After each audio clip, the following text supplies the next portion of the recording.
আমাদের আমাদের আমাদের টার্গেট হচ্ছে গাছটাকে একটা বুশি টাইপ করা, যেখানে ব্রাঞ্চেস বেশি হবে, আমরা ফল বেশি পাবো, কিন্তু কোনো ব্রাঞ্চ সিধা লিডার হবে না। একদম যদি পাতি বাংলায় বলতে হয়, তাহলে যে কোনো নেতাকে আমরা থাকতে দেবো না। যে নেতা হবে, যে বড় এগেছে, তাকে আমরা কেটে বাদ দিয়ে দেবো। এবার দেখুন, আমার সহযোগীরা তারা পুনিং করে আপনাকে দেখাচ্ছে কীভাবে পুনিং করতে হবে। আমকুদু দেখুন দেখুন, এটা যেমন লিডার শ্যুট হয়ে গেছে। প্রথমেই আমি এটাকে দেখছি, এগুলো কোনো দরকার নেই, আমি এখান থেকে কেটে দেবো। আমি রাখবো যেটা বাইরের দিকে যাচ্ছে, ভেতর দিকে যেটা যাচ্ছে ক্রস হলে আমি সেটাকে কেটে দেবো। এবারে দেখুন, এদিক দিয়ে এটা নিচের দিকে যাচ্ছে, এটা আমার কোনো ফল দেবে না, অতএব এটাকে আমার কেটে দিতে হবে।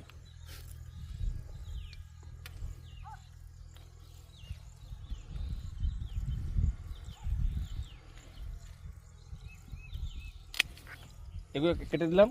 এবার দেখুন, এটাও আমার কোনো ফল দেবে না। এরকম যেগুলো এরকম লাটা সুট, যেগুলোতে